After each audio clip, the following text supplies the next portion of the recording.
It's really wonderful to have Tareq Baconi here with us this evening. Tareq is a good friend, and we've been talking about this for a while. I was very, very happy to have his book on Hamas come out. It's a great book, and really serves as an incredibly important archive of the history, not only of Hamas in Gaza, but of many of the developments in terms of the territories and the relationship between Fatah and the PLO and the Palestinian Authority and Hamas and a regional context, and really looking forward to discussing all of this with you this evening. So a very warm welcome to you, Tareq. It's great to have you here and to have you on stage. Thank you. Tareq, can I talk about sort of the fact that you're stuck, not able to go back? Yeah. Okay. So Tareq is based in Ramallah. He works in Jerusalem, actually. I mean, you live in Ramallah, but your position is based in Jerusalem. He works for the International Crisis Group, and he's there on an Israeli work permit that is renewable every year. And he applied for his renewal about 3.5 months ago, and he still doesn't have the renewal. The permit has expired, so he came to Amman to give the talk, and now he cannot go back. So he's going to go to London from here and hang out there until he gets the permit renewed.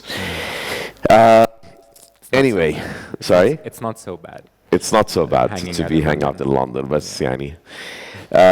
Tonight's talk, I thought, was really particularly timely, given a number of things. I mean, certainly the news earlier this week on Monday that came out of the United States, which decided that the illegal settlements in the West Bank are now deemed legal.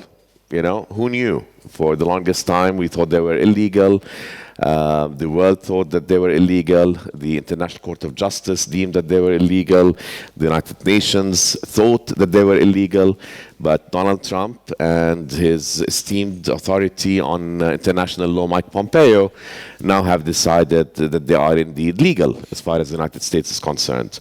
Of course, we've all been consumed over the past couple of weeks with unfolding escalation in Gaza, which we will address further in our conversation. But as we all know, Israel assassinated Baha Abu al-Atta last week, a senior commander in the Palestinian Islamic Jihad, which is a militant faction nominally aligned with Hamas. You can elaborate on that if there's a need.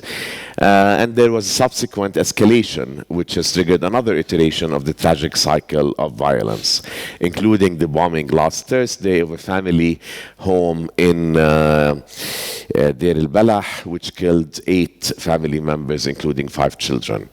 Predictably, the people of Gaza are the ultimate victims in these developments. Less predictably so, though, Hamas has played a relatively limited role, right? I mean, the confrontation has largely been contained between Islamic Jihad and Israel.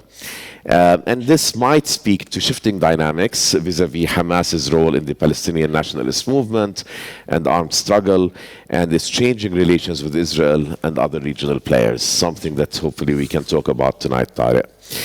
Hamas, or Harakat al-Muqawama al-Islamiyya, is labeled a terrorist group by the West and Israel. But for more than 30 years, it's been a central pillar in Palestinian nationalism, resistance, and armed struggle. Following Oslo, it has led defiance to the status quo and has had many violent confrontations with Israel. We will discuss tonight also whether it also bears some of the blame for the tragic situation that we see today in Gaza. Hamas represents the reluctant government of Gaza. It provides healthcare, social services, and education, and polices other militant Gaza factions, which is something that has been brought to light now with the activities of Islamic Jihad. Governance efforts have been hamstrung by Hamas's acrimonious and often adversarial relationship with Fatah and the Palestinian Authority. In addition, of course, to mutual intransigence and unwillingness or inability of the international community to push the parties to a compromise, and Hamas's conflicting identities and objective as the leader of the resistance and at the same time the government of Gaza. Gaza, as we all know, but maybe it's not a bad thing to be reminded, is home to nearly 2 million Palestinians who are under siege. The vast majority of them are refugees, right? From the wars in 1948 in particular. They're subjected to an enduring blockade, which started in 2007, and a rapidly worsening humanitarian crisis. For decades, they've been facing occupation and violence. Gaza is supposed to have become independent in the year 2005, and it's not sovereign nor free, even though it is independent. Gazans are trapped by the blockade and subjected to frequent Israeli incursions. In a sense, they are held hostage, and arguably they're used as pawns by both Hamas and Israel. Collateral damage and civilian casualties are taken for granted, or worse, they're cynically manipulated and leveraged for strategic gain. The 2014 war invasion killed more than 2,000 Gazans. Rebuilding costs are estimated at nearly $8 billion US. Recent protests along the fence, the March of Return, left nearly 300 dead and tens of thousands who are wounded.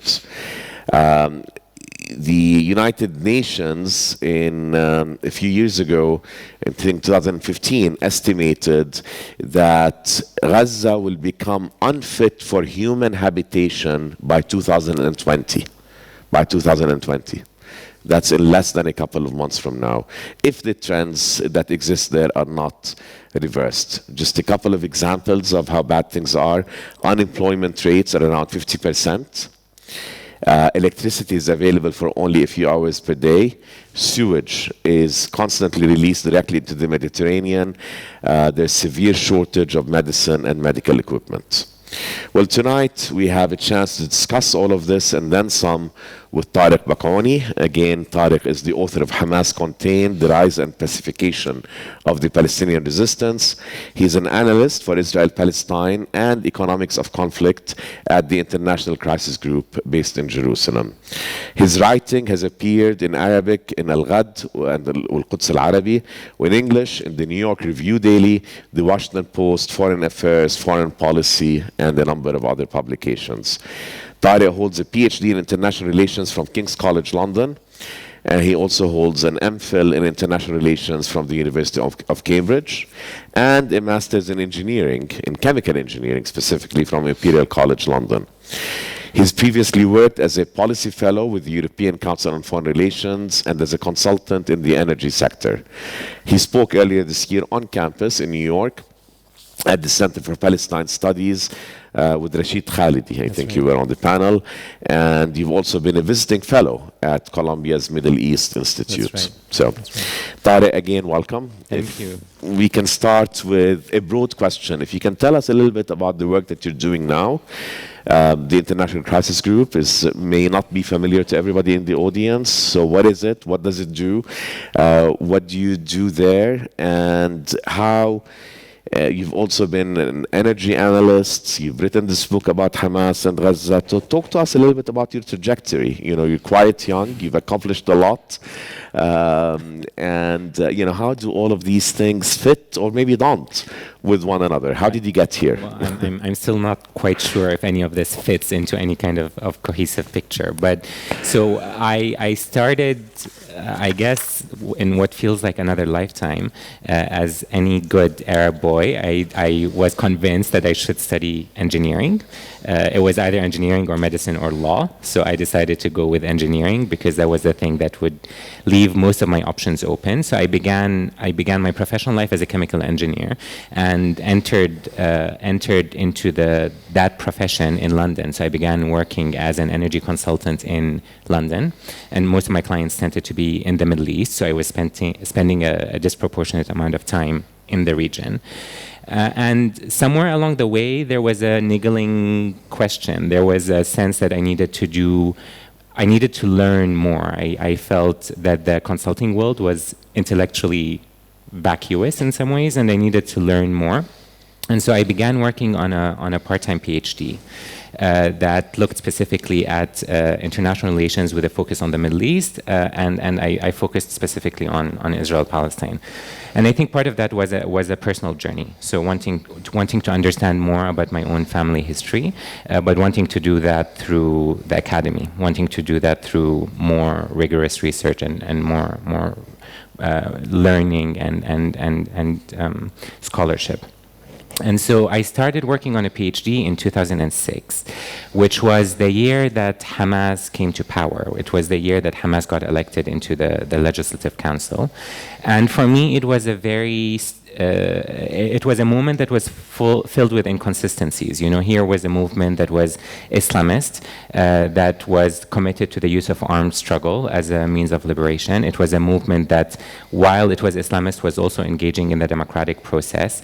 It was a movement that, while it was using suicide bombing, was also getting elected by the majority of Palestinians. So there were a lot of inconsistencies, and it just felt like the right entry point. It felt like the right moment for me to start understanding some of the dynamics on the ground.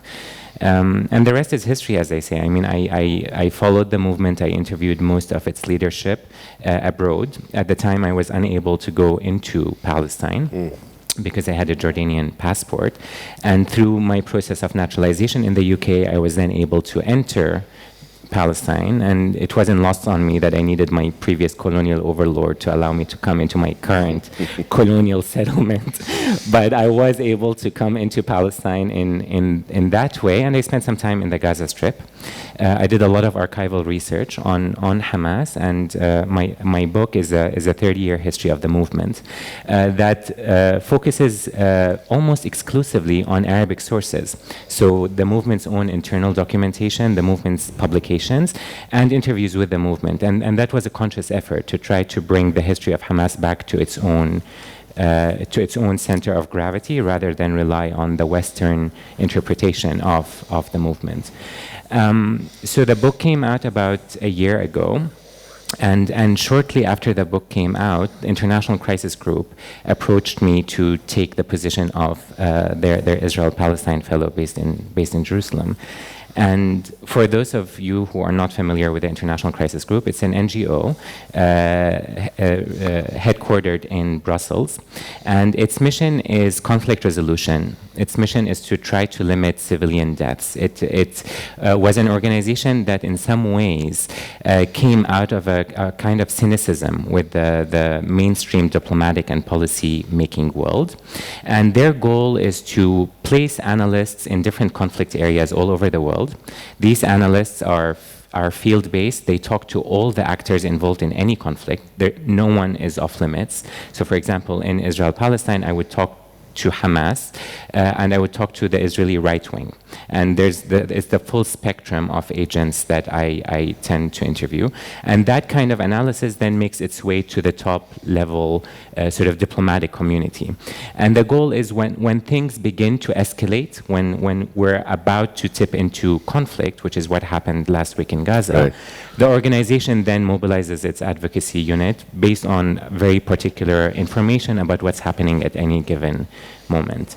And it's quite a small organization, but it's very focused. They do very detailed academic work that is then meant to somehow communicate certain key messages to international policymakers.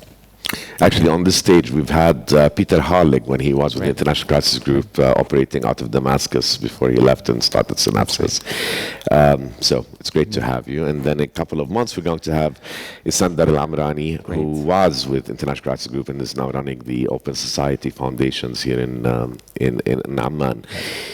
So Tareq, if we can, and I go sympathize because I started off as an engineer, right? And I did my exactly fair my point. Yeah, and I did my fair bit of consulting, and then I fired myself actually from a couple of consulting gigs. So can we start with the last few days, because that may be a good entry point into the book and into the discussion of Hamas. So Islamic Jihad, whom we don't hear about as much as Hamas, of course. It's older than Hamas, and like Hamas, it's an offshoot from the Muslim Brotherhood. Like Hamas, it received significant funding and weapons from Iran. I'm not sure what the case is now, given the challenges that Iran is facing. And like Hamas, it sees violence as a necessary element of the nationalist struggle, right? But unlike Hamas, it doesn't have a stake in governing Gaza. It's, exclusively a military organization.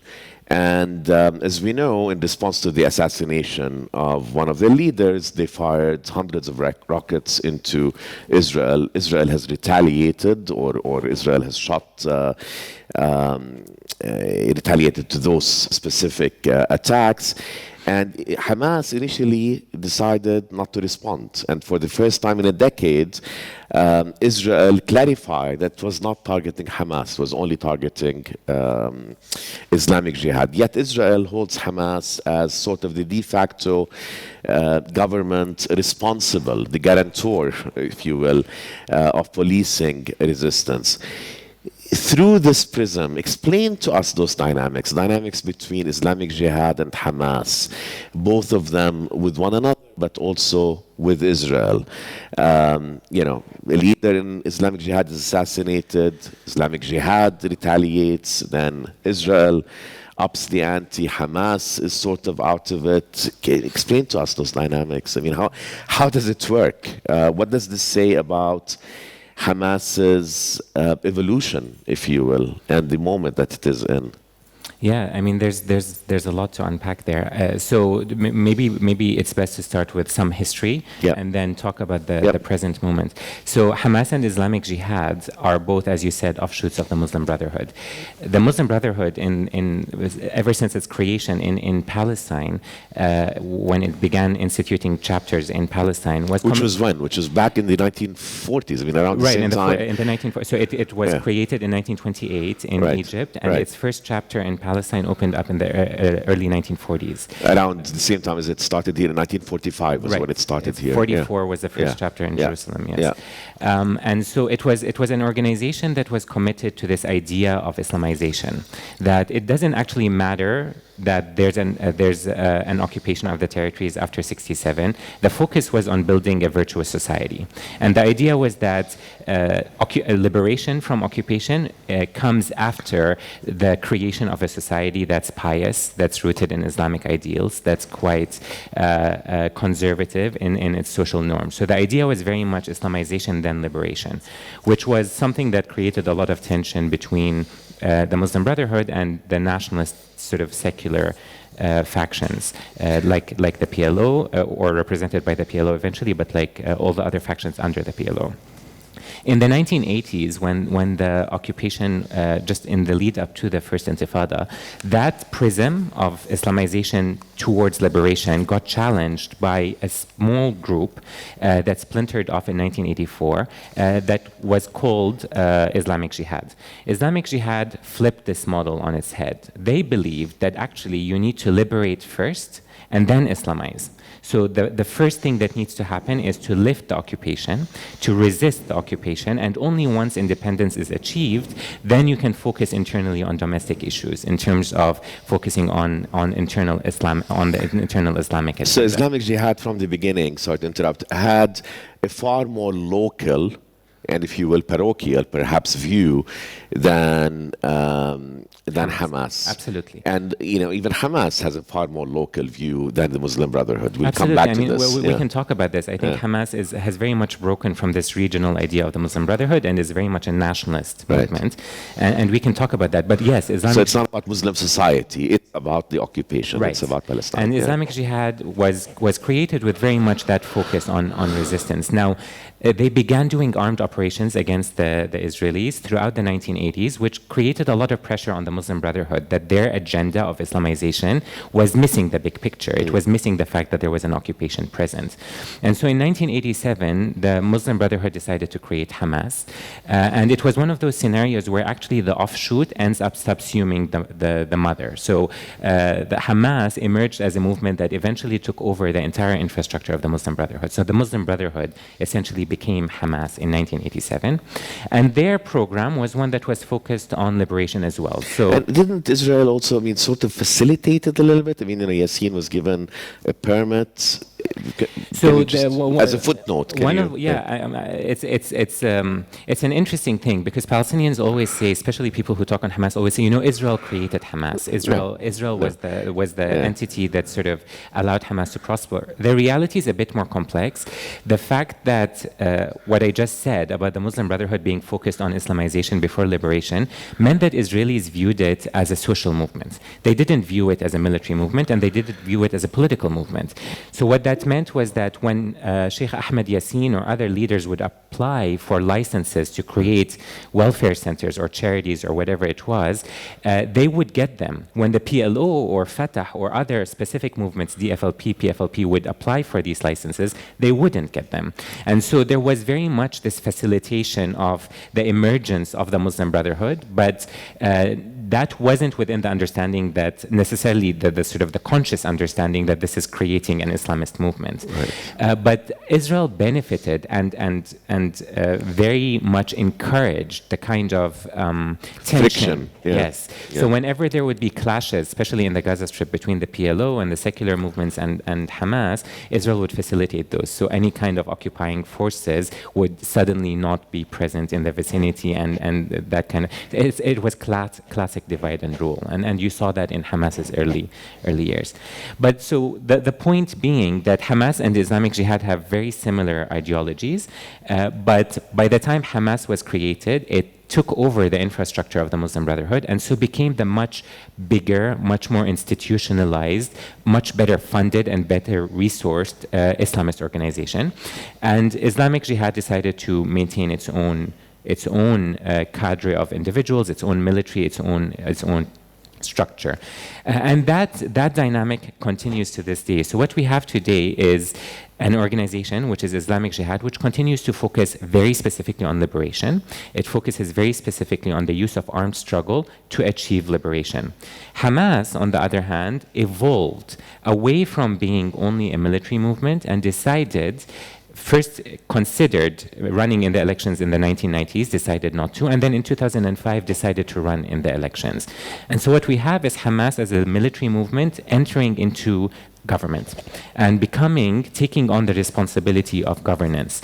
So the dynamic we have in the Gaza Strip today is of a government, an Islamist government, that continues to remain dedicated to the notion of armed struggle, and a smaller offshoot, which is the Islamic Jihad, which is only focused on armed struggle. And not only do they enter government, liberation. I mean, they win 74 out of 132 seats in the legislature in 2006. They won by a landslide, absolutely. I mean, we can talk about some of those results as well, but the dynamic we have today, then, is Hamas as the monopolizer of all forms of resistance in Gaza. Right. So as the biggest party, as the most funded, well-funded, most well-resourced party, Hamas is really the monopoly of all armed factions.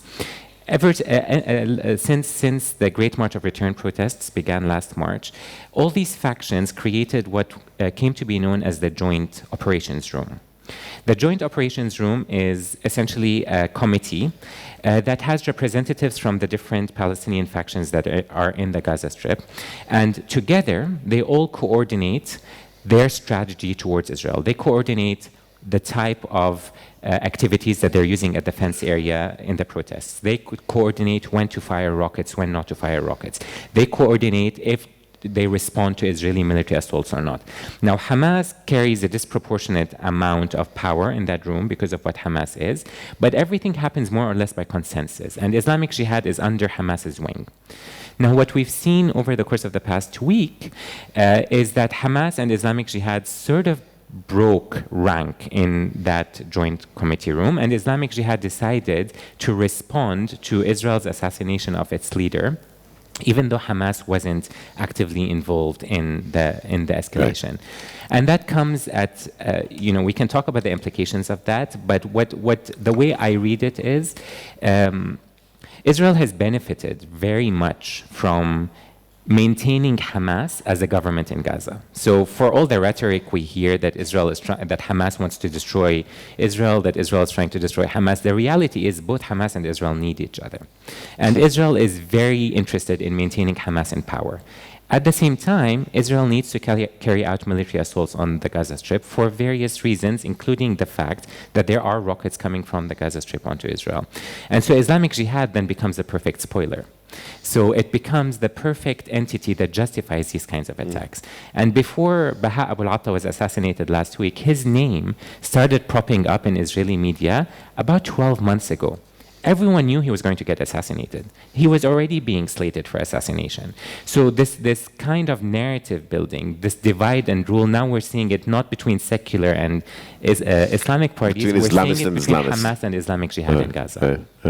Wow, fascinating, fascinating. So let's talk about the governance, the role that.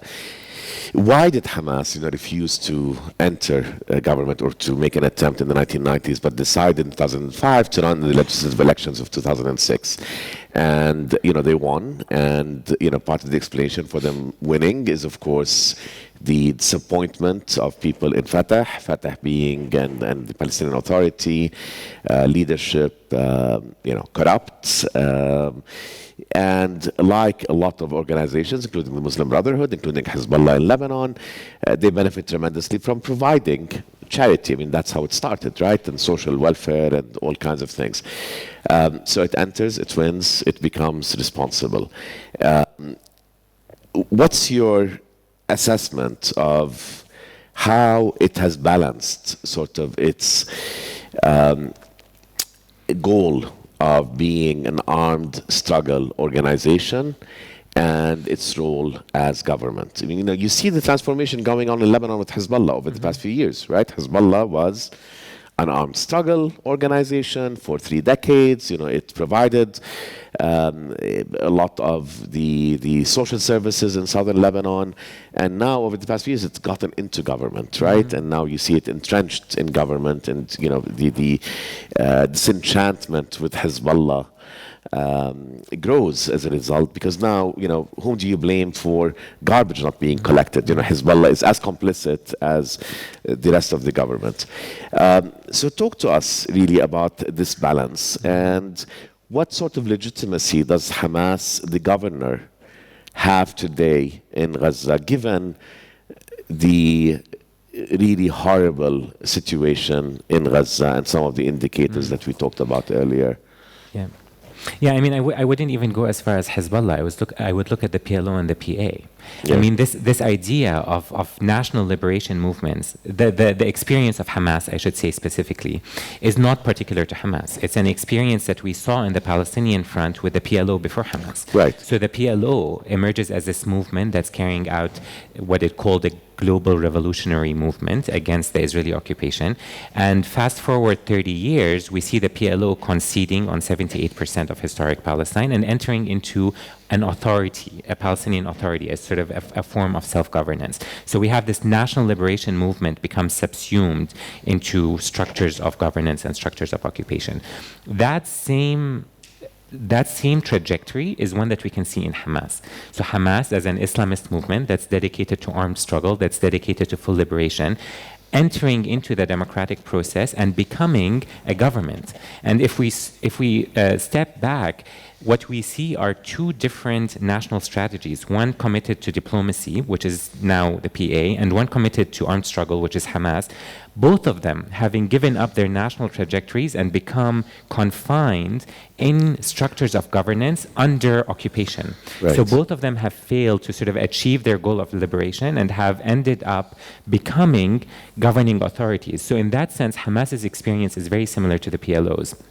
But what's interesting is that there was resistance to that kind of trajectory from Hamas. So your point about why did they not run in elections in the 90s, right, but they did in the 2000s. In the 90s, Hamas was openly against the Oslo Accords. They did not believe that the Oslo Accords served the Palestinian national movement, and they refused to give the Palestinian Authority any kind of legitimacy. So they felt that they would not participate in elections that would legitimate the PA. Fast forward 10 years, and we come to the end of the Second Intifada. Hamas, as well as Palestinians broadly, believe that the Oslo Accords failed. They didn't produce the Palestinian state. The negotiations were at a standstill, and Israel had disengaged from the Gaza Strip, created havoc in the West Bank. And so Hamas's entry into the political process was premised on the notion that the Oslo Accords failed, so that they would not legitimate the PA. Now, there was a naive assumption there that they would be able to go into the PA and revolutionize the PA from within, that they would go into the PA and turn the PA back into the PLO, back into sort of this national liberation movement before the 1980s. But in reality, what happens is Hamas comes into the PA and becomes confined by the PA, because all the international stakeholders, and definitely the Palestinian and Israeli stakeholders, are interested in the PA. It serves the purpose of maintaining the status quo.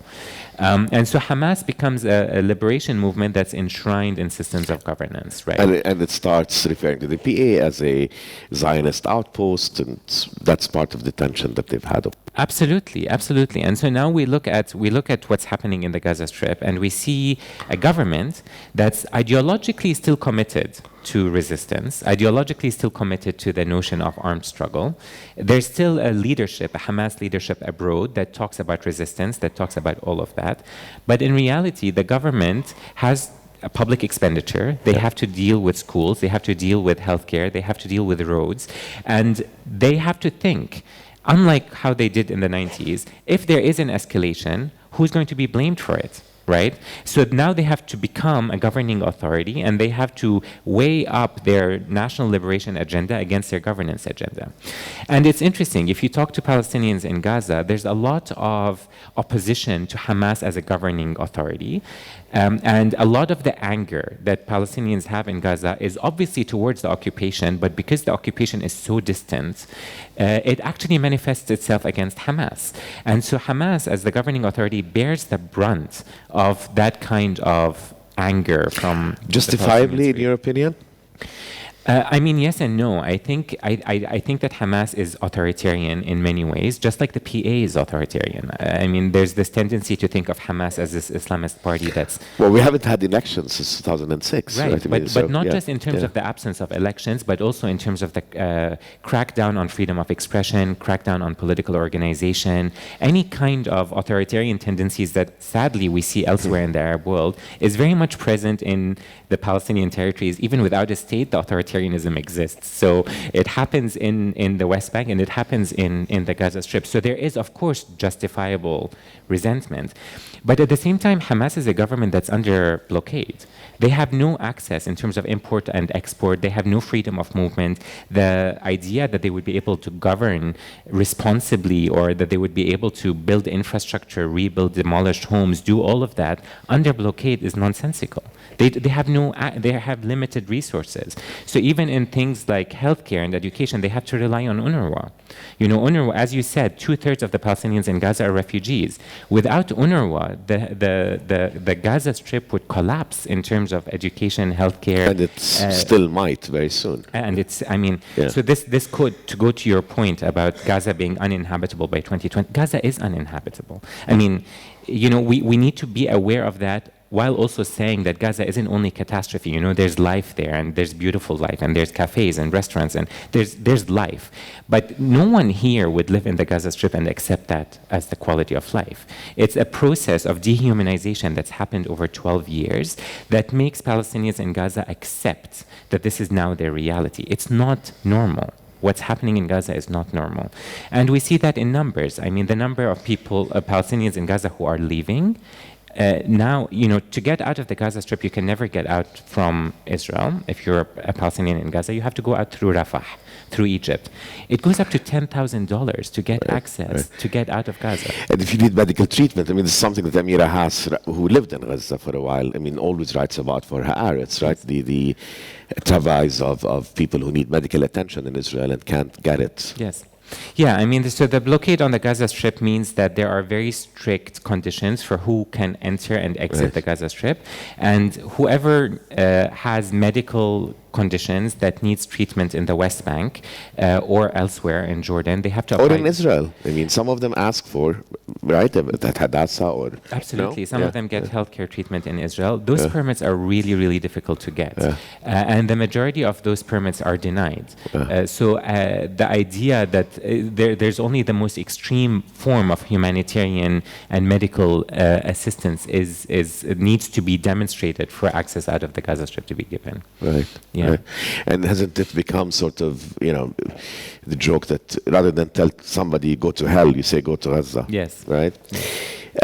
Let's go back to the theme of Islamism. So I'm fascinated by this notion of how how an organization like Hamas becomes a nationalist movement with Islamist underpinnings, right? You look at the Muslim Brotherhood is about purifying Muslim society, and only by purifying Muslim society will God look favorably on Muslim society, right? And we saw the experiment with the Muslim Brotherhood in Egypt over a 12, 13-month period in which it really was about what I would refer to as Islamist totalitarian, right? You compare that with the Nahda, something I know very well, in Tunisia, and I would describe it as a Nahda having gone through if you will, a secularization process, right? A political secularization process, a secular democratization, if you will. Hamas is not concerned with, talk about sort of, the democratization process, because it does see, you describe it in the book as an illiberal democracy. How much of a democracy is it? And how Islamist is it? I know you referred to this earlier on. Unlike the Muslim Brotherhood is concerned with Muslim society writ large, right? Like Jama'ah al-Islamiyah from Pakistan and so on. So when they talk about Muslim society, they're talking about Muslim worlds, okay? Pan-Islam. Hamas is very focused on a very local issue. Has it become a nationalist movement with Islamist underpinnings? How committed is it to the principles of democracy? Yeah, it's a very good question, and it's one of the questions that I struggled with the most in the book, because there's a very clear tendency, certainly among Fatah and the Palestinian leadership, to dismiss Hamas as an Islamist movement. So, Hamas isn't really Palestinian. Right. Hamas is part of the Muslim Brotherhood. Their goal isn't Palestine. Their goal is the regional caliphate. So it's not a nationalist movement. It's different. And that is really destructive, actually, in the way that it's manifested itself, because it now enables politicians like President Abbas to put sanctions on the Gaza Strip as a means of fighting Islamism, not as what is actually political rivalry between the two. But one of the arguments that I make in the book is that Hamas is very much a Palestinian nationalist movement. From its inception, it was created as a movement, as I said before, that would specifically focus on armed resistance against the occupation for the liberation of historic Palestine. So even though the movement is Islamist, its framing was always in the nation-state model, right? And this isn't particular to Hamas. There's literature that's coming out everywhere that shows different Islamist movements, as you said, adapting to the nation-state model as the sort of the primary form of their political mobilization, even if they have a philosophy of a broader Islamic world. The original charter establishes that God is its goal, the messenger, the Prophet Muhammad, is the leader, and the Quran is its constitution. Absolutely. Right? But they opt for a more organic sort of Islamization process. It's a slow one. They do not go and try to implement Sharia overnight, right? And in the same charter, a few lines down, they define themselves as a Palestinian nationalist movement. Right. And so the two things are coexisting.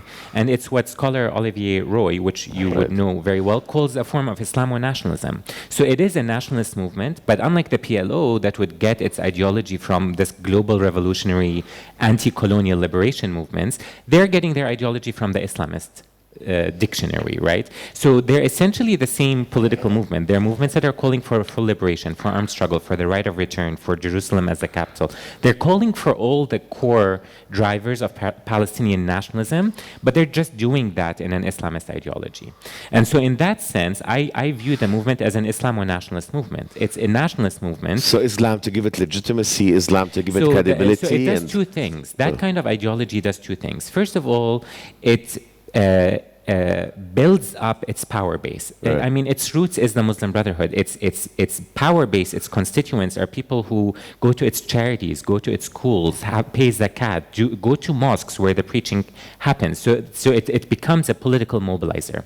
It's the opium of the masses. This is what religion is. So it allows it to develop that kind of power base. So it's a tool. Religion is a tool for it. Right. The Muslim Brotherhood. I mean, sorry for just a second. I mean, for the Muslim Brotherhood, governance is a means toward an end, right? The end is the purification of Muslim society. It is Islamizing everybody, right? Yeah, I mean, here it's quite different. Well, yes and no, because it is a tool, but it's not a cynical tool. I mean, they do believe, the leaders that I spoke to do believe it's not a facade. They are religious, they are pious. I'm sure that, I'm not one to be able to test their religious observance, but their ideology is one that they are committed to as an Islamist ideology. So of course it's a tool, but not in a cynical way. I mean, they are determined to Islamize society, and you see it in Gaza. I mean, Gaza is a lot more conservative than the West Bank, and so you see that kind of trickle in. But the other reason why Islamism is important is because they believe that they're playing the long game. Right. So for the PLO, for example, as a secular movement, they are less able to withstand international pressure because their constituency is politics, is now. Hamas withstands pressure because they believe that they're playing a religious game, a divine intervention game.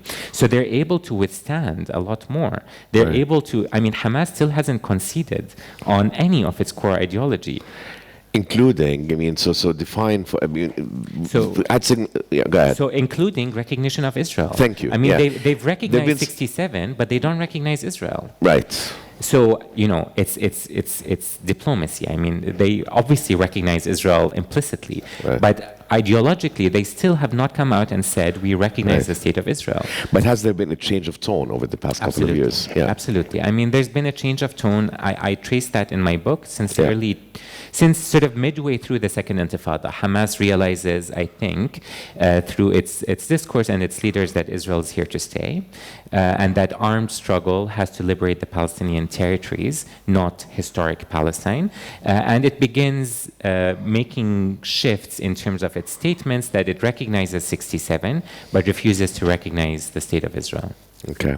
So talk about Gaza as an entity, in that context, right? About how it fits within the narrative of statehood, of Palestinian nationalism as an entity, Gaza, and sort of, we focus so much on Hamas when we talk about Gaza, but as Gaza, larger entity than Hamas. So that's for me one of the most important interventions that I try to make in the book. I think there's often a sense, certainly in the Western world, that Hamas and Gaza you can conflate the two. Hamas is Gaza and Gaza is Hamas. Yeah, exactly. Yeah. And the reality is, I always tell people, what do you think will happen if Hamas somehow miraculously doesn't exist tomorrow? Will the blockade be lifted? And one of the arguments that I make in the book is that even if Hamas ceased to exist tomorrow, the blockade isn't going anywhere. Right. So the blockade of the Gaza Strip is actually not a reaction to Hamas. It's a reaction to the fact that the Gaza Strip has 2 million Palestinians, the vast majority of whom are refugees, the vast majority of whom want to come back to their homes that are now in Israel. Right. And if you trace the way that Israel has dealt with the Gaza Strip, back to the 1940s and 1950s, there were blockades, there were extrajudicial assassinations, there were imprisonments, there were forms of separation, forms of pacification, all the policies, military assaults. So all the policies that we see Israel carrying out on the Gaza Strip today, ostensibly as self-defense against Hamas, actually predate Hamas by decades, not by years, by decades. And so the reality is that the Gaza Strip has always been the core of Palestinian resistance. Even Fatah Fatah's leadership emerges there, right? Because of what the Gaza Strip is, because of its demography, because of its population, the Gaza Strip has always presented a problem for Israel, and Israel has always tried to pacify it. And so Hamas, and this is the main argument of the book, is that Hamas is only a fig leaf that allows Israel to retroactively justify all these policies. So now we see the blockade, we see the separation of the Gaza Strip because of Hamas, when in fact Israel is separating the Gaza Strip to maintain a Jewish majority while it continues to hold on to the West Bank. And so any kind of future liberation, and this is the work that I'm doing now with Crisis Group, this idea that there's going to be a two-state solution is a failed idea, because we don't even know what the Palestinian state will look like. The Palestinian state has already been bifurcated, right? There's already been that division, and that division is one that the Palestinian Authority in the West Bank explicitly accepts when they put sanctions on the Gaza Strip. The reality is that we're already, as Palestinians, living in a one-state reality, and that one-state reality has different pockets of Palestinians. So rumors about the Kushner plan is that, a Palestinian state can exist in Gaza, right? And then, the West Bank annexation would start, and you'll have the cantons in the West Bank. Annexation has been completed. It's not that annexation would start. Annexation is there. Annexation has happened. Formal annexation. Even formal annexation has happened. I mean, now certainly there's de facto annexation, and since 2015 there's been de jure annexation under Shaked, under Israel's Minister of Justice. The Knesset has passed several pieces of legislation that apply Israeli law in the settlements, in Area C. And the Nation State Law of 2018 also reinforces some of that. Yeah. So annexation has happened. This idea that Palestinians will have a state is really a different play on notions of autonomy. So Palestinians will be given a state. It'll be a state minus. They will have all the privileges of a state. And that's an old story, right? I mean as we had Seth and Zeska here last year, preventing Palestine, and the notion of autonomy being sort of the state minus goes back to Camp David, not even the Oslo Accords. Absolutely, and it's returning now. We see it in the way that Netanyahu talks not about a state, but a state minus. They talk about Palestinians having a state in the Gaza Strip. So they're given symbols of sovereignty, but they're not given actual the illusion sovereignty of a state. Right. Yeah. And the separation of the Gaza Strip is fundamental for that goal. Right. So Israel on this side, and then Rafah, of course, and Egypt on that side. Egypt, for the longest time, for more than 3 decades, was the address for any kind of ceasefire and any kind of dealings between Hamas and Fatah and the PA and with Israel. Things have changed, and certainly because of Hamas's relationship with the Muslim Brotherhood. Things have shifted also with Iran. In 2011, funding dried up because Hamas sided with the Syrian rebels. Things are far more difficult for Iran today. I mean, protesters in Iran are saying no Gaza, no Lebanon, no Iraq. We want money to be spent on us. And Qatar has also been playing an important role in all of this. Of course, it backs the Muslim Brotherhood. It has backed Hamas. It has given more than $1 billion over the past few years to pay for salaries and so on. To what extent is Gaza entangled in a regional conflict? How do the Iranians, perhaps less so the Egyptians, that's a different kind of situation, the Qataris and others may be looking at Gaza and looking at Hamas in particular within Gaza? Yes, so the entanglement in regional politics isn't a Gaza, it's a Palestine story, right? Their regional politics are manifesting themselves in the West Bank as well, with Abbas and his coterie around him, but definitely in Gaza. And all these different players have... And Iran, much more so in Gaza. Right? So all these players have very different, yes, absolutely. They have very different sort of roles to play. So the role, so just to sort of quickly go through what their roles are. Egypt, their role is to mediate. So they mediate alongside the UN whenever there's an escalation. They step in and they try to achieve a ceasefire between the Palestinian factions in Gaza and Israel, because Israel doesn't negotiate directly with Hamas. But Egypt is interested in that because of the security situation in the Sinai Peninsula. And Israel and Egypt have under Sisi now have a very strong security coordination. I mean, their relationship now is the strongest it's ever been between Egypt and Israel. So they are essentially two faces of the same coin in terms of what is happening in the Gaza Strip. They're both interested in maintaining Hamas in power. They're both interested in stabilizing Hamas and making sure that the Gaza Strip remains a separate entity to the rest of the Palestinians. Qatar is the state that essentially funds this project. So they fund the humanitarian infrastructure intervention in the Gaza Strip. So they provide fuel, they provide funds. They allow the Gaza Strip to not collapse into a humanitarian catastrophe because that would make the blockade unsustainable. Now, what's interesting is the mix between Saudi Arabia and Iran. So Hamas, for the longest time, has played both. They, from their early days, have wanted to not be entangled in regional politics and have wanted to position themselves as neutral. And increasingly, over the recent, sort of in the early 2000s, we see Saudi Arabia less and less interested in any kind of engagement with Hamas. And that flips over in 2011 when Saudi obviously takes a very strong stance against Islamist parties, and partially that explains their blockade of Qatar as well. And at the same time, Hamas comes out against Bashar al-Assad, which results in Hamas's leadership being expelled out of Syria. What happens is that Iranian funding to Hamas drops almost immediately. Its relationship with Hezbollah stops, and a lot of that Iranian money goes to Islamic Jihad. So back to what we were talking about in terms of the dynamic, after 2011, the tensions between Hamas and Islamic Jihad escalated because Islamic Jihad started getting all these arms and all these funds, and Hamas wasn't getting anything, which led to some tensions, but also greater tactical maneuverings, and sort of this idea that they would strategize together.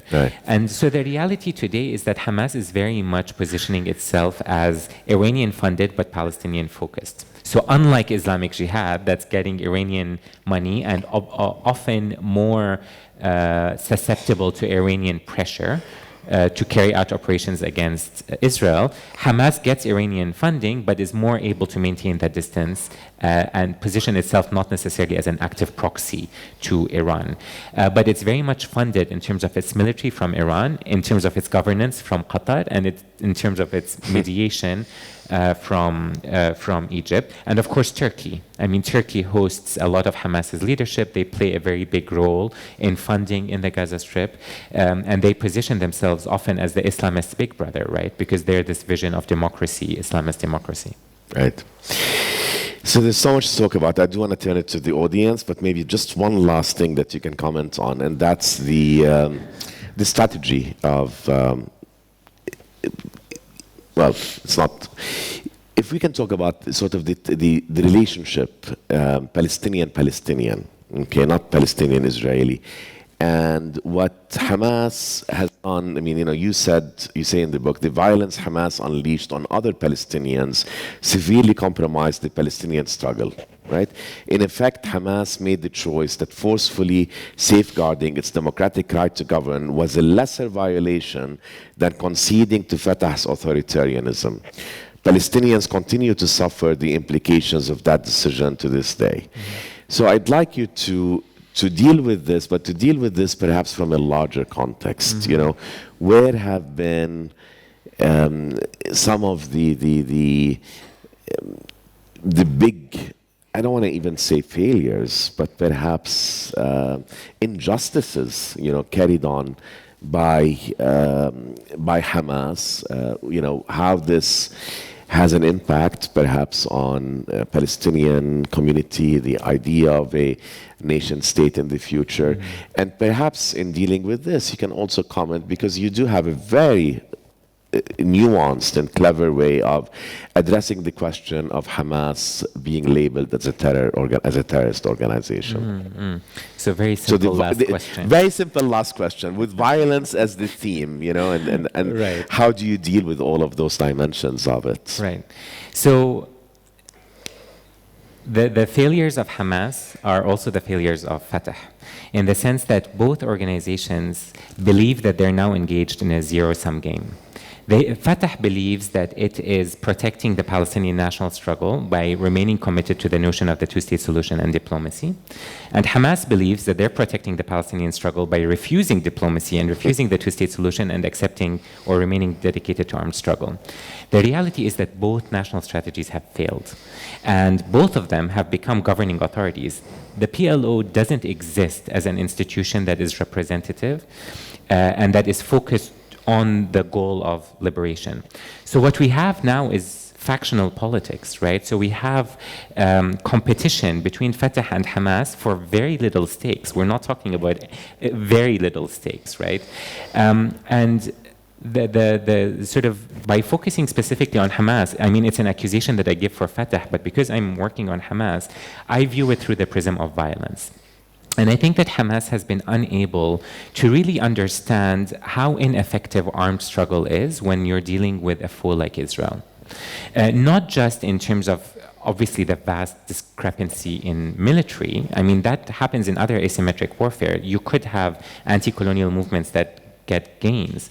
But just in terms of the ability of Israel to position Hamas as a terrorist organization, to win the narrative internationally, and to really, rather than recoil from the violence and relinquish the territories, actually expand their hold and expand their intrusion, expand their occupation as a inflicting, misery on civilians, right, who are used as pawns, as you mentioned in the book, by both Israel and Hamas. Absolutely, absolutely. Yeah. And so that violence, I think that Hamas, the armed struggle that Hamas does against Israel, I think did something to the Palestinian national fabric as well. Right. It created, it positioned Fatah as the enemy, because in this liberation struggle, everything is black and white, there's no gray. And so by Fatah becoming the other, becoming an extension of the occupation, they become a legitimate target for that violence. And it introduces the notion of the other within the Palestinian narrative.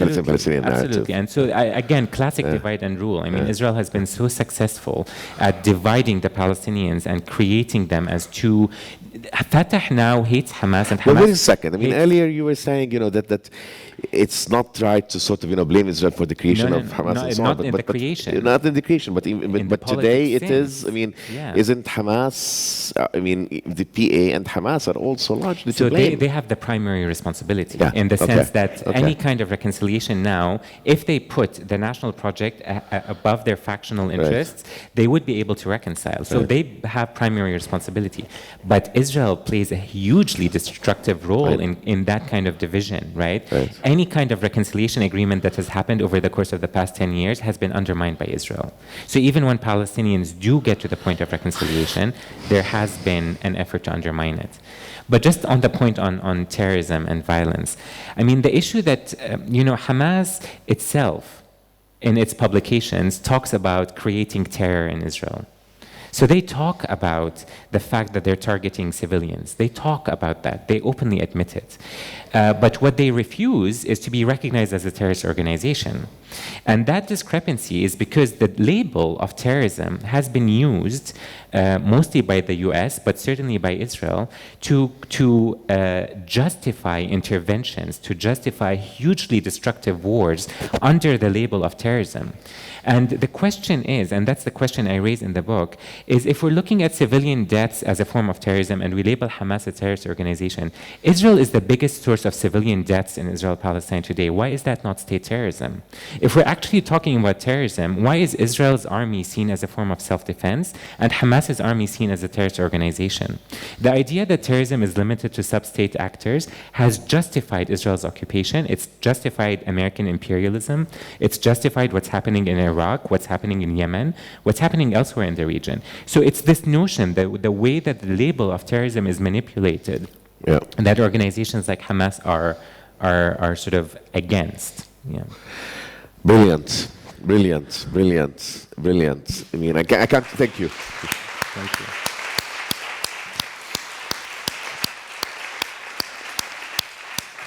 Thank you. Questions? And as always, I'll ask you to make it very brief, make it one question, and make sure it has a question mark. So we'll start with the woman over here. Okay, got it. Shall we take 2 questions at a time? Sure. Okay. Okay, my name is Lamis Al-Muhtasib. I'm Jordan University Center for Strategic Studies. What do you see the short-term, medium-term, long-term scenario for Gaza and Hamas? Okay. Great, fantastic. Let's take another question. The gentleman over there, so 2 from this side, and then the next round we'll take 2 from that side. My name is Mabrouk Derbash. I'm a fellow here at Columbia. Hi, Mabrouk. Hi, how are you? I just want to entertain the subject, or one of the main points you mentioned about Hamas being a local organization and it's not like the Islamic Brotherhood. And I just want to refer that, or how you reconcile that with the events in Libya. I'm being Libyan, I'm familiar with what happened with Hamas in Libya, being involved in the dislodge of the government of Libya in 2011, and the arrest of some of their members in Libya in 2014, the ongoing court, the arrest of some of them in 2019 as well. So I'm just wondering, would that really challenge your theory of being a localized, a group? Thank you. Yeah. So both excellent questions. So thank you. So in terms of future scenarios for Gaza, I see the way I interpret the Gaza Strip now is through the Great March of Return. I think that the Great March of Return, which I'm sure most of the people in the audience are aware of, but this is a civil society form of mobilization that began last March that was calling for return. So this was calling a popular mobilization calling for return. This is a break from the politics that has dominated Israel-Palestine for a few years. It's popular in the sense that, there's obviously pockets of popular mobilization happening all over Palestine and regionally, but it's one of the most tenacious, one of the most widespread, one of the biggest. It's still ongoing.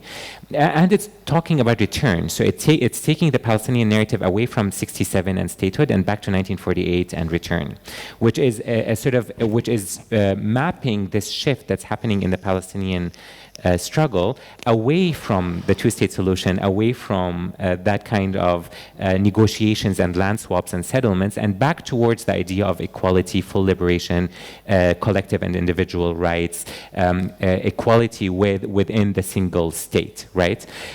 So the Great March of Return is, for me, an indicator of the trends that are beginning to happen in the Gaza Strip specifically, but broader in the Palestinian community. Now, how is that scenario going to unfold? In the short term, it's an ugly scenario, and we see we see what happens when Palestinians mobilize for rights.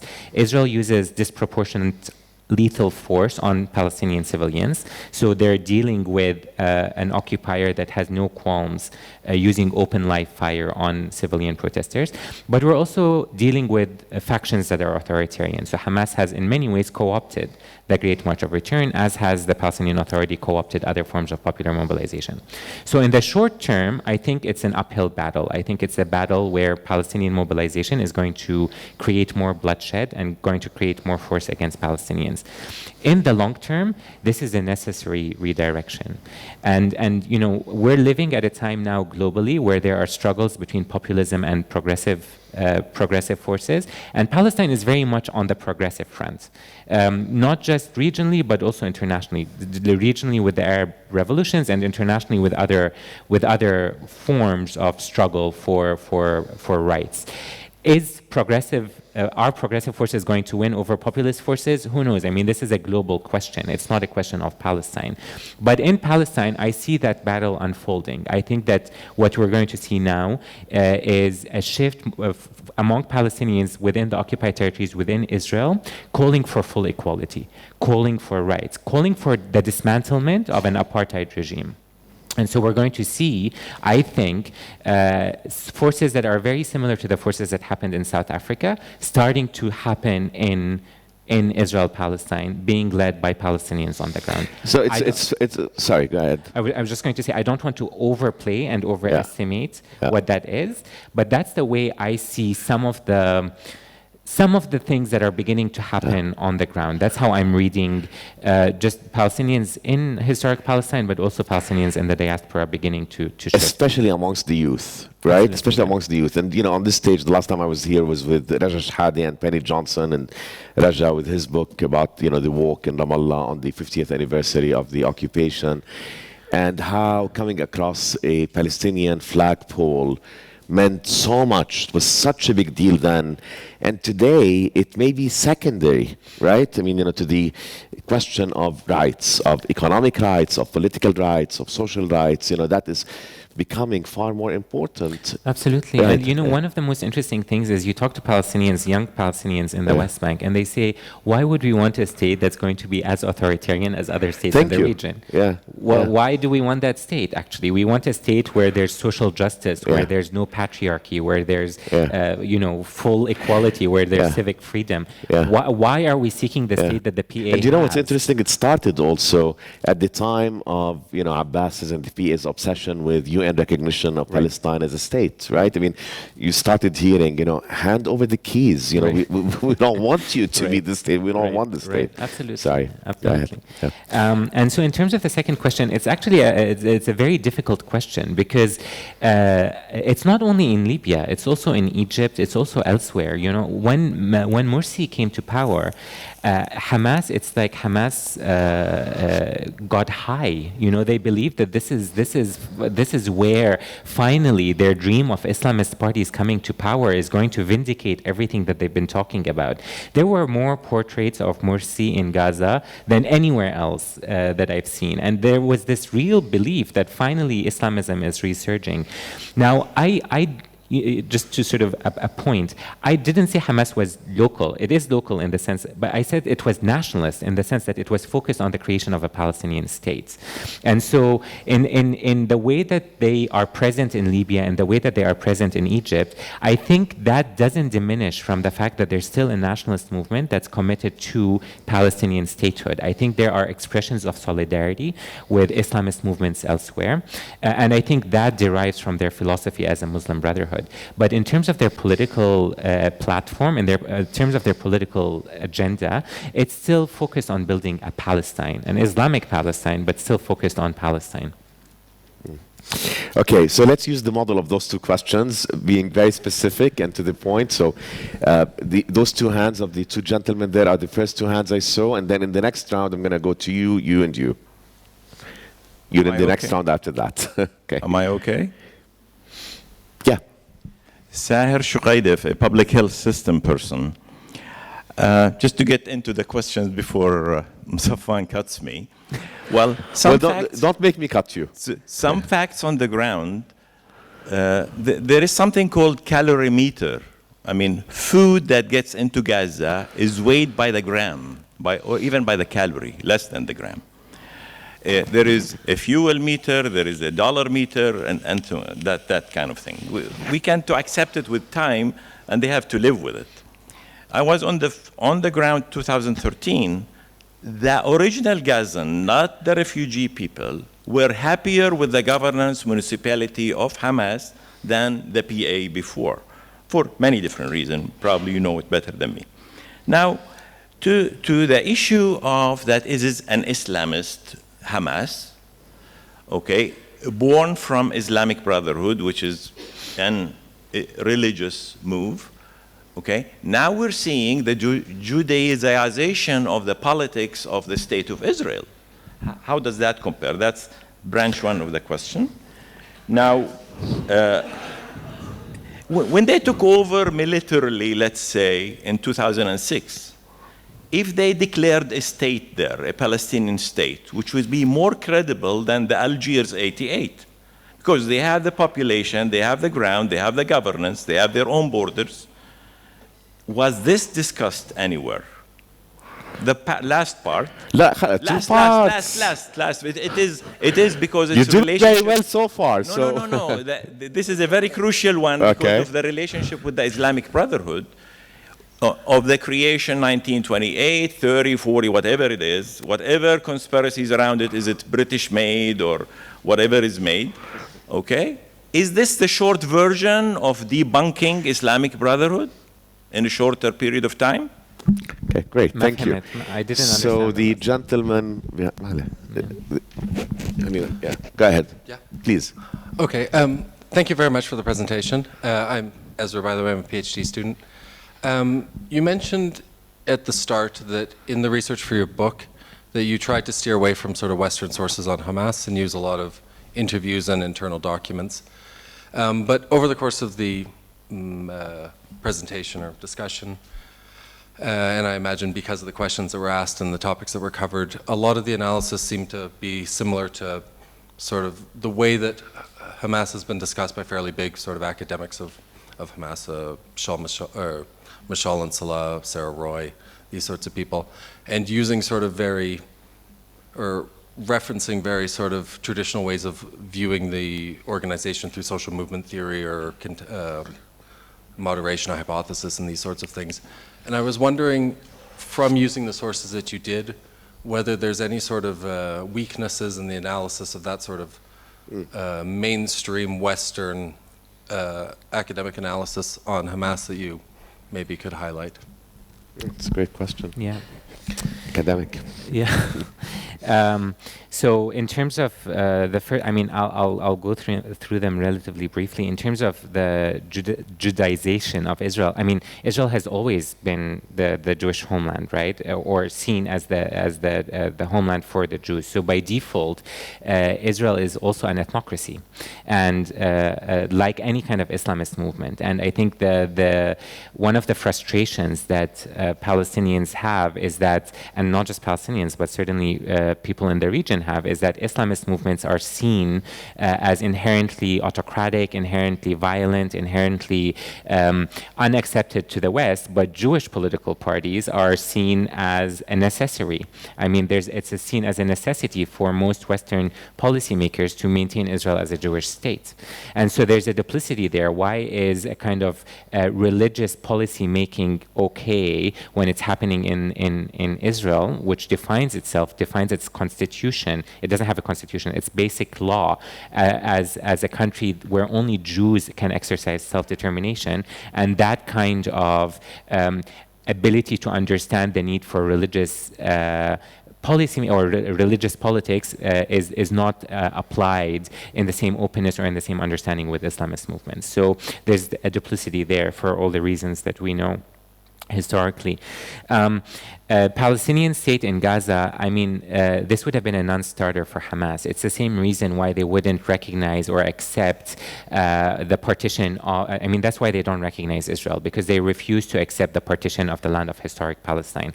For them, that's waqf, and it's an Islamic endowment that has to be protected until perpetuity or in perpetuity. So for them, any kind of actual partition, so by declaring a border around the Gaza Strip, is ideologically out of sync with their own charter, but also strategically that doesn't make sense, because Gaza isn't a state. They don't have access, they don't have control over their borders. They have control over a captive population that exists under Israeli occupation. I mean, Gaza isn't liberated.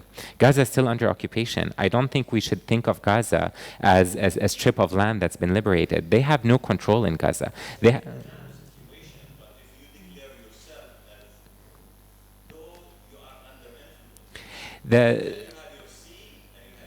You don't have your sea, actually. There's a naval blockade on the Gaza Strip.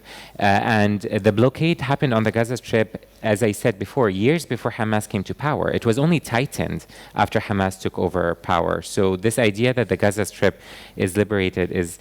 I didn't quite get your third point about debunking the Muslim Brotherhood.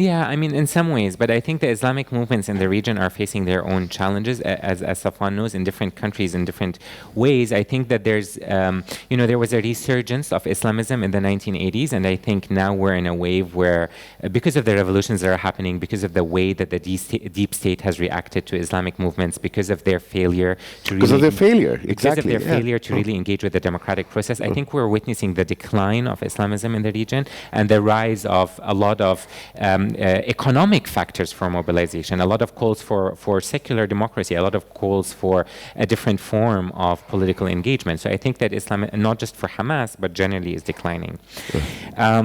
In terms of the question on the focus on Hamas's sources as versus Western texts, I mean, it's a really good question. I sort of disagree that sources like Mishal, for example, or Gunning or others have viewed Hamas in the same way I view them. There's a lot of emphasis, at least in framing and understanding Hamas from these Israeli scholars and Western scholars, that the movement is seen primarily as a terrorist organization, and then the kind of engagement with politics and engagement with different factors of the movement comes up. But the premise is more often than not of the movement as a terrorist organization, with the exception of scholars like Sarah Roy or Beverly Milton Edwards. They are scholars, I think, who have done a tremendous job in terms of understanding Hamas and rooting Hamas in its center of gravity. So I think that there's this notion, I mean, if you go through my book, a lot of what I talk about isn't covered in the other scholarship in terms of Hamas's own thinking towards processes of reconciliation with Fatah, Hamas's own thinking in terms of why they would justify engagement with the political parties, different sort of internal politics that are not covered to the same extent as others. So I think that's where the depth of the archive was able to take me. But I don't think, apart from sort of bringing in the notion back to a center of gravity in Gaza, explaining why Hamas justifies its violence and how, I think a lot of the way that I understand Hamas does overlap with some of these scholars that I've spoken about. Great. So I want to make sure I go to the people who, yes, you had your hand up before, you had your hand before, and you had your hand before. So I'll take the three of you, and then in the next round, you, and I think that'll be the last round. So my name is Firas Nasser, and I would like to thank you very much for the talk. I felt it's realistic, coming from the grounds, and it has many truths in it. But I felt it's like an opening remark. Sometimes... So read the book. Yeah, exactly. I have to read the book for sure.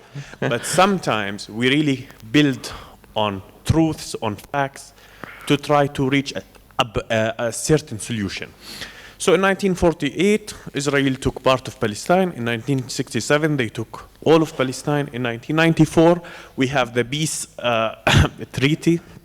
And now there is a talk that I can see that is coming from you as a Palestinian should be asking about their rights.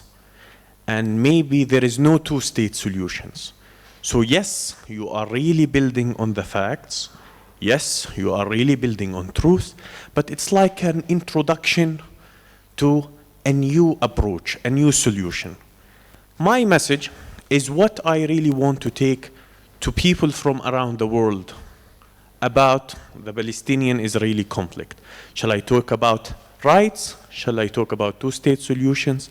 What is your real narrative or real approach to this based on the current global agreements and global resolutions? Because my worry, if we approach a new opening or a new conclusion, we might end up with something that did not like the Gaza situation or like the BLO situation. Thank you. Okay. And to be fair, while the next questioner asks, I mean, you were responding to a question. This is not the premise of the book. You know, the book is not about that, and I think this was in response to a question. And I think it is more a reflection of what is the narrative that is emerging today. Yani, I think it's very difficult for you or for me or for anybody here to judge whether it's a good narrative or a bad narrative, right? But it is the narrative that's emerging today. I think increasingly the two-state solution is becoming a myth. And increasingly, people in Palestine and in Israel are very focused on their rights. And when I go, tomorrow I'm going to Ramallah, for example, when you talk to people, they're concerned with their rights. They're concerned with their rights much more than they are with the idea of a nation. So that's just a descriptive statement, I think. You're not prescribing it as such. But anyway, I'll let you, having said all of this, I'll still let you answer it. But let's hear the next question. You mentioned earlier that many believe that Israel started Hamas for the purpose of divide and conquer. Can you elaborate on that, especially with last week's attack on the Islamic Jihad in Gaza, where Israel specifically said that they will not attack Hamas? Okay, thank you. And then it was this woman over here. Yeah. Okay, you're next and he's next. Thank you for being here. I'm wondering what you think of the BDS movement, and also how is that movement perceived within the Gaza Strip amongst the people and within the government, and how is it viewed in Israel and in the West Bank? Very simple, easy question. You have 30 seconds to answer that one, Tareq. All of these questions are delightful. Yeah. So in terms of your question, I mean, I think it's a brilliant question. And I think it's one that Palestinians are struggling with very much. And you should read the next report that I'm writing for Crisis Group. So as Safwan said, a lot of what I said about this shift to rights is descriptive. It's sort of irrelevant of what I think or what you think. It's what's happening. There's a greater, younger generation that is talking about rights. I mean, I've had interviews where people tell me, I don't care if there's a Palestinian flag. I want to be able to go to Haifa. It's as simple as that, right? Now, when you actually talk about what this means with policymakers, with politicians, with Hamas, with Fatah, with PLO members, it becomes much more frightening and much more complex. Because if you start talking about rights, what happens to the UN resolutions that we have? What happens to 242? What happens to 338? What happens to the right of return? What happens to the national identity? Is a shift to rights a move away from national identity? Are we talking about individual rights or are we talking about collective rights? Right. Are we exercising our right to self-determination in a single land? And if we are, what does that mean about the Jewish counterpart? Are they exercising their right as Israelis, or are they exercising their right as Jews? And what does that mean in terms of the law of return and the right of... These questions are immense. And in terms of the Palestinian leadership, we're nowhere near beginning to ask these questions in the right way. Now, if you talk to any kind of politician sitting in power now, first of all, they're illegitimate. But second of all, they hold on to the two-state solution because for them, it justifies their entire existence, and it just was their job. I mean, it keeps them employed. But also because there's a fear of acknowledging that the two-state solution will never happen. And so what does that mean? Does that mean that the past 25 years have been a failure? And if they have been a failure, how do we emerge from that in a way that doesn't expose us to more failure? If we start thinking about individual rights and we're seeking rights, we can all become like Palestinian citizens of Israel. So second-class citizens, no national identity. There can be another 1948 where there's more ethnic cleansing. These are big questions. I agree with you. I don't have the answers. I don't think people are able to sort of think about them yet in the right way on the political leadership. But let me tell you, there's so much interesting work happening on the ground. There's so much interesting work happening in civil society around these organizations, around these questions. You know, what's the difference between dealing with Israel as an apartheid state and dealing with Israel as a settler colonial state? What does that mean in terms of the body of law that we're using? Can we use the law of occupation or use the law of international humanitarian law? These questions are happening. So the shift, the phase away from the two-state solution is happening, whether we like it or not, because of the failure to achieve a Palestinian state. I think the biggest issue we have now as Palestinians is to make sure that our political project is able to harness that shift in a way that's productive.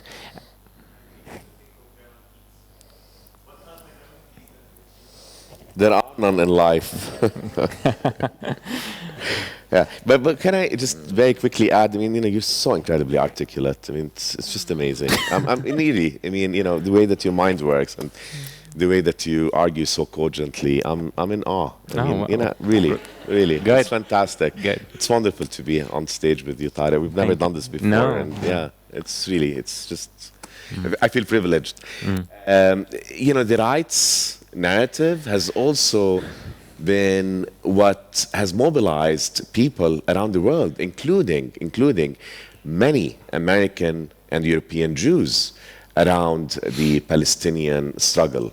It's the argument of universal human rights, which resonates, far more easily with people. People sort of can connect, can relate to that far more than they can to political ideas of nationalism and the nation state and so on and so forth. So just a footnote to what you said. Yeah. Yeah. So I'm going to come to Lena, your question later. Because it relates. So BDS relates to that because of the failure of the political institution and the political leadership to put a national vision and to sort of harness this shift to rights. What happens is that BDS has become the only platform that unites Palestinians, and it's become, even though it's a tactic, it's now become an oversized thrust that mobilizes Palestinians in a certain direction, calling for opposition to Israeli apartheid. And so in that sense, BDS is both a great success and a great failure. It's a success if you look at it as a tool, in the sense that it is creating avenues for solidarity. It's mobilizing people. It hasn't had an actual impact on Israel economically. It has had an impact on Israel in terms of the narrative and in terms of raising awareness. But it's been a failure in the sense that it can never be a political project. Right? It's not that. It's a tool to bring pressure to bear on Israel. And because there's no leadership, it's become now synonymous with a Palestinian political project. It's become synonymous. If you're a Palestinian sitting in Chicago now, the only way you can really serve the struggle is by joining BDS. Exactly. There's no other way to mobilize, right? And that's become a problem. I mean, so in some ways, BDS is a powerful tactic that should be harnessed and encouraged, but it shouldn't be the be-all and end-all. And so how do these different constituencies deal with it? First of all, BDS, the call for BDS is a solidarity call. It doesn't apply to Palestinians inside. It's meant to be a call for allies abroad, internationally, who have the privilege to boycott, divest, or sanction Israel, who have the privilege and the ability. So it's not for Palestinians. If you're living under Israeli occupation, you can't boycott the occupation. You have to go through the occupation to live your life. And so it's only for them. But there are, unfortunately, in the West Bank, so I'll take that, in the West Bank, there has been an inability to divest from Israel. I mean, the Israeli economy dominates the West Bank. So, I shop in the West Bank now, everything I buy is Israeli. There are no Palestinian products. You can't move away from Israel. Again, the failure. How many thousands of West Bankers work in settlements? There's 150,000 Palestinians who cross every day to work in settlements or in Israel, right? So the kind of the economic disengagement or being able to boycott Israel, it's just impossible within. So there's obviously a lot of support for BDS, but the implementation of BDS inside is not possible. And the Israelis, I mean, Israel sees BDS as an existential threat. I think that obviously overstates the impact that BDS has, but it's a fear. I think that the Israeli state has, and they've put millions of dollars behind fighting BDS in lawsuits everywhere in the world. It's this fear that BDS is calling for three things, right? It's calling for freedom, equality, and justice. So it's calling for freedom from occupation, equality within the state of Israel, and justice, which is the right of return. Essentially, it's calling for the pillars of Palestinian nationalism. Those cannot be addressed as long as Israel maintains Jewish supremacy on this land. So it goes to the heart of the Zionist project. And so for Israel, the shift to BDS is one that's troubling, even if it hasn't had any kind of economic impact yet. The final question. So in terms of divisions, yes, I mean, Israel is still very much playing divide and rule. So in the 80s, when Hamas became Hamas, Israel very quickly switched away from this sort of implicit support and giving licenses to leaders of the Muslim Brotherhood to open charities or open mosques or whatever it is, and very quickly became acrimonious with Hamas. So there was a very rapid confrontation. But between Hamas and Fatah, it encouraged competition. So it encouraged division. And that has manifested itself today. So as I said, any kind of unity agreement between Hamas and Fatah is undermined actively by Israel. The most important way it does that is by lobbying for a continuation by the EU and by the US for a no-contact policy with Hamas, which means that whenever Hamas comes into a Palestinian unity government, Israel then lobbies the EU counterparts to make sure that they do not engage with that Palestinian government. So it removes the incentive for Fatah to enter into a unity government with Hamas. So it maintains that kind of division. But now it's interesting in the Gaza Strip because by focusing on Islamic Jihad, it's creating that division in Gaza, but it's also positioning Hamas as the responsible counterpart. So now they can deal with Hamas, they can go into ceasefire discussions with Hamas and maintain Islamic Jihad as a spoiler. And so it's all these sort of divisive tactics. I mean, if you look at it, it's essentially, I mean, this is colonialism 101, right? You create divide and rule, but also you create warlords that manage the sort of urban enclaves under your rule, and it's very much the case now. Okay, the final two questions, and then I promise you, Tareq will hang out for a bit. Sure. Yes. The reception in the courtyard, and you can ask him questions individually, but you had your hand up and you had your hand up, so we'll do the two of you. Thank you for the nice presentation. My name is Muhammad. My question is, how do you see the economic future of Gaza within 20, 30 years from now? Thank you. Okay. Somebody asked that question before? Yeah, well, okay. Not specifically on economics. Yeah. My name is Isra Diab. I was born in Jordan to 2 Palestinian refugees, so I'm pretty much invested in this. But what I want to ask is, simple and probably a wishful question. Would the abandonment of factions in Palestine be anywhere in the cards for us at any point, in a sense that we would create one movement, one united front, where we would fight the same struggle? So based on your experience on the grassroots level, is that possible? Thank you.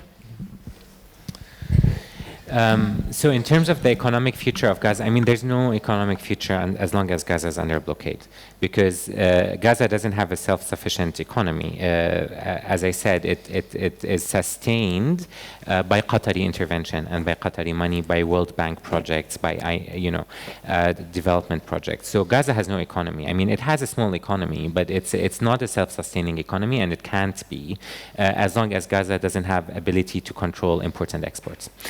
So in 20 or 30 years, I think if the Gaza Strip is still what the Gaza Strip is today, I think what you will see is essentially a lot more immigration, probably of the type we see, which isn't through Rafah, but through the sea, a lot more deaths trying to get out of the Gaza Strip, certainly a lot more escalations.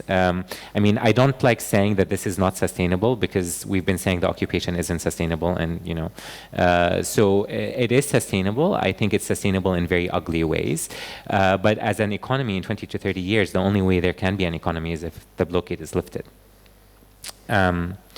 The abandonment of factions, I mean, it is wishful thinking, and not wishful thinking in the sense that it will never happen. It's wishful thinking in the sense that, someone like me would wish for it as well.